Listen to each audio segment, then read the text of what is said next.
क्या कभी सोचा है कि क्यों दुनिया के सबसे ताकतवर देश अब सोना और चांदी जमा करने लगे हैं? क्यों भारत अपना सोना वापस मंगा रहा है? और क्यों चीन हर महीने टन और टन सोना खरीद रहा है?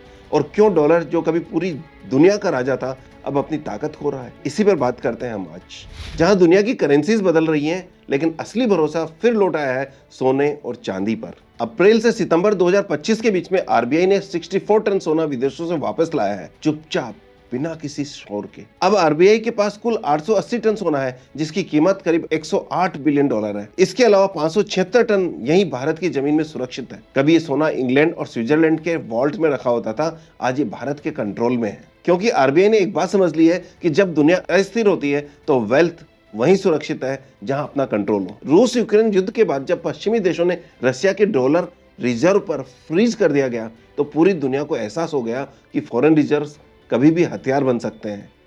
आरबीआई ने सीखा कि भरोसा चाहिए तो कंट्रोल अपने पास रखो, अपने घर में रखो, अपनी चाबी में रखो। इसीलिए आज भारत अपनी संपत्ति दूसरे के लॉकर में नहीं, अपने हाथों में रख रहा है। गोल्ड अब सिर्फ एक चमक नहीं, बल्कि आर्थिक सुरक्षा है। इधर भारत अपना सोना वापस ला रहा है, तो उधर चीन इतना सोना खरीद रहा है जितना पूरी दुनिया ने साथ मिलकर कभी नहीं खरीदा हो एक साथ। केवल अगस्त 2025 में चीन ने 60,000 ऑन्स गोल्ड खरीदा। कुल होल्डिंग अब 74 मिलियन ऑन्स यानी कि 254 बिलियन हो चुकी है। पिछले 10 महीने में बिना रुके चीन हर महीने सोना खरीद रहा है। क्यों? क्योंकि वो जानता है कि डॉलर पर भरोसा अब खत्म हो चुका है, और उसने सीखा है रसिया से। जब रसिया के 300 बिलियन डॉलर फ्रीज हुए, तो बीजिंग ने वो सीन ध्यान से देखा, फिर क्वाइटली कहा अब वक्त है गोल्ड का एम्पायर बनाने का। आज चीन के पास 2300 टन से ज्यादा सोना है, और वो अभी भी खरीद रहा है। उसका मकसद बिल्कुल साफ है, डॉलर पर निर्भरता घटना चाहिए। क्यों? क्योंकि युआन को ग्लोबल करेंसी बनाना है, और अपने फ्यूचर को किसी भी सेंशन से बचाना है तो सिर्फ इन्वेस्टमेंट नहीं, फाइनेंशियल वेलफेयर है। क्योंकि गोल्ड सबसे सेफ है। गोल्ड की हमेशा अपनी एक अलग जगह है, और वो गोल्ड्स ऑन करेंसी कहलाता है। कभी डॉलर था दुनिया की रीढ़, हर बैंक, हर देश डॉलर में ट्रेड करता था, लेकिन अब भरोसा हिल रहा है। जहां अमेरिका का डेट 35 मिलियन डॉलर से ऊपर आ चुका है, इन्फ्लेशन 40 साल के हाई पर है, और सेंशन की पॉलिटिक्स हर किसी को सताने लगी है। इसलिए दुनिया अब कह रही है कि एनफ इज एनफ। डॉलर की जगह अब आ रहा है गोल्ड और सिल्वर का नया युग। जर्मन, टर्की, हंगरी, पोलैंड सबने अपना गोल्ड वापस मंगा लिया है। 2022 में रिकॉर्ड 1136 टन, 2023 में 1037 टन, और 2024 में फिर से 1000 टन से ज्यादा गोल्ड खरीदा गया है।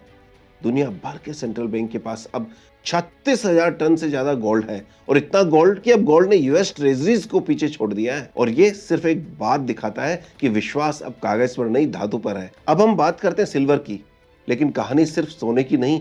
सिल्वर वो मेटल जिसने कभी गोल्ड का छोटा भाई कहा गया था, आज गेम चेंजर बन रही है। 2020 से 25 के बीच में चांदी के दाम 60,000 केजी से 1,70,000 हो गए, यानी कि 181% का उछाल। क्यों?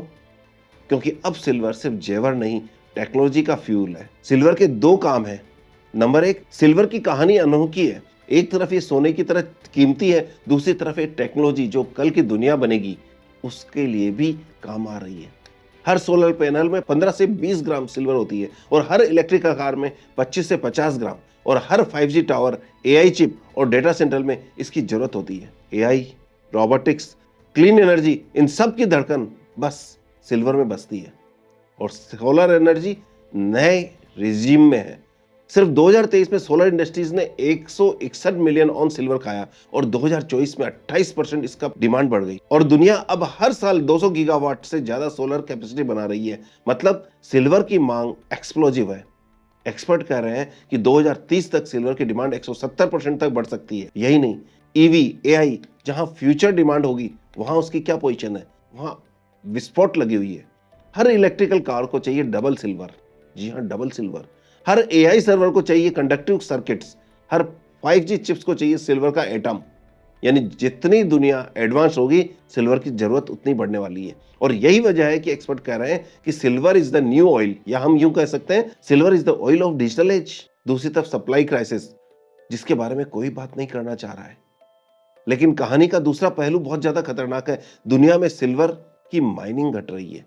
70% सिल्वर निकलता है जिंक और कॉपर की माइनिंग के साथ में। मतलब चाहे दाम बढ़ जाए, प्रोडक्शन बढ़ने वाला नहीं है। 2025 में सिल्वर डेफिसिट 115 मिलियन ऑन्स का था और आज एक्सपर्ट कह रहे हैं कि 2030 तक यह गैप 500 मिलियन ऑन्स तक पहुंच सकता है। वॉल्ट जैसे कॉमेक्स अब वार्निंग दे रहे हैं, विजिबल सिल्वर स्टोरेज सिर्फ 2 साल की बची है। यही सेटअप है जो 1980 के सिल्वर बुल रन से पहले स्टार्ट हुआ था। और दूसरी तरफ मनी डॉलर से मेटल की तरफ शिफ्ट हो रही है। चाइना, रशिया, इंडिया तीनों अब गोल्ड और सिल्वर के रिजर्व बढ़ा रहे हैं क्योंकि दुनिया समझ चुकी है paper money fades and real metal stays. BRICS देशों ने शुरू किया था लोकल करेंसी का ट्रेड और मेटल बैक्ड सेटलमेंट और यही वजह है कि एक्सपर्ट अब कह रहे हैं कि 2030 तक सिल्वर और गोल्ड मिलाकर डॉलर की मोनोपोली को तोड़ देंगे। आइए इन्वेस्टमेंट एंगल इंडिया के टर्म में यदि हम समझते हैं तो भारत में सिल्वर की कीमत अब 1,40,000 है और एक्सपर्ट मानते हैं कि 2030 तक ये अभी भी 5 से 7 लाख तक पहुंच सकती है क्योंकि सिर्फ ग्लोबल डिमांड नहीं, इंडियन रूपी डेप्रिसिएशन भी रिटर्न को मल्टीप्लाई करेगा। एक एग्जांपल लेते हैं कि डॉलर $95 पहुंच गया यदि अगले 5 साल में और सिल्वर $75 पर आउंस हो गया तो इंडियन इन्वेस्टर के केस में 60 से 70% का गेन मिल सकता है। और सबसे बड़ा फायदा, सिल्वर सस्ता है, एक्सेसिबल है, हर छोटे इन्वेस्टर के लिए ओपन है, कोई भी इसे बाई कर सकता है। जहां हम गोल्ड अमीरों का मेटल मानते हैं तो सिल्वर हर भारतीय का फ्यूचर है। देखते हैं गोल्ड और सिल्वर के बीच में क्या है, हो सकता है 2030 तक। 2030 तक एक्सपर्ट मानते हैं कि गोल्ड $5,000 पर ऑन्स पहुंचेगा और सिल्वर $100 पर ऑन्स या उससे ज्यादा हो सकता है। जनरली ये माना जाता है कि गोल्ड के प्राइस का 2% सिल्वर होना चाहिए। यदि $5,000 का मतलब हो गया, $100 तो आराम से हो सकता है। लेकिन फर्क है, गोल्ड स्टेबिलिटी देगा और सिल्वर ग्रोथ देगा। गोल्ड रहेगा राजा लेकिन सिल्वर नई दुनिया की धड़कन है। इंडिया का फ्यूचर क्या है? कभी हमने अपना गोल्ड यानी कि सोना गिरवी रखा था, आज 2026 में वही सोना मंगा रहे हैं। कभी हम डॉलर के भरोसे थे, आज हम अपनी मिट्टी के भरोसे हैं। गोल्ड हमें स्ट्रेंथ देता है, सिल्वर हमें स्पीड देता है। और यही नहीं, जब एक देश स्ट्रेंथ और स्पीड को जोड़ लेता है तो दुनिया उसके रास्ते में नहीं, उसके पीछे चलती है। हर बुल रन के बाद एक ठहराव आता है और यह वही ठहराव अभी सोने और चांदी में दिख रहा है क्योंकि दोनों की चमक पिछले 15 दिन में कुछ ठंडी हुई है।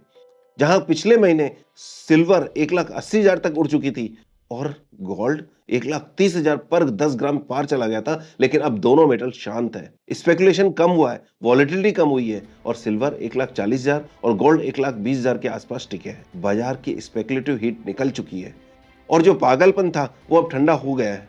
इंडस्ट्रियल डिमांड बरकरार है लेकिन शॉर्ट टर्म में सप्लाई और डिमांड का संतुलन बन चुका है। तो अंत में यही कह सकते हैं कि अगले 3 महीने तो सिल्वर ±10% की रेंज बाउंड मूवमेंट दिखा सकती है, यानी कि 1,25,000 से 1,55,000 या 50,000 के बीच में। और गोल्ड भी इसी दौरान 10% प्लस माइनस यानी कि 1,10,000 से 1,30,000 के बीच में हो सकता है। यह करेक्शन कमजोरी नहीं बल्कि एक हेल्दी कंसोलिडेशन है जो मार्केट अब अपने आप अगले मूव से पहले कंसोलिडेट कर रहा है, क्योंकि असली उछाल हमेशा शांति के बाद आती है और मेटल की दुनिया में शांति सिर्फ तूफान से पहले की खामोशी होती है। क्योंकि this is not just about the metal, it is about the money, power and sovereignty of governments. The great metal shift has begin. और मैं हूं पंकज लड्डा। अगर आपको ये वीडियो इंफॉर्मेटिव लगा हो तो इसे लाइक करें, कमेंट करें और आपको क्या लगता है गोल्ड एंड सिल्वर में, नीचे कमेंट में जरूर बताइएगा। हम बात कर रहे हैं 2030 की और हमारे चैनल को फॉलो कीजिएगा ताकि ऐसे ही गहराई वाले वीडियो सबसे पहले आपको मिलें। और अगर आप चाहते हैं कि आपका इन्वेस्टमेंट पोर्टफोलियो हमारी रिसर्च टीम देखे, हम मैनेज करें, तो डिस्क्रिप्शन में दिए हुए लिंक को जरूर चेक करें। मिलते हैं अगले वीडियो में जहां बात होगी मार्केट की सच्चाई, डेटा की गहराई और निवेश की समझदारी की। All the best and happy investing. Thank you very much.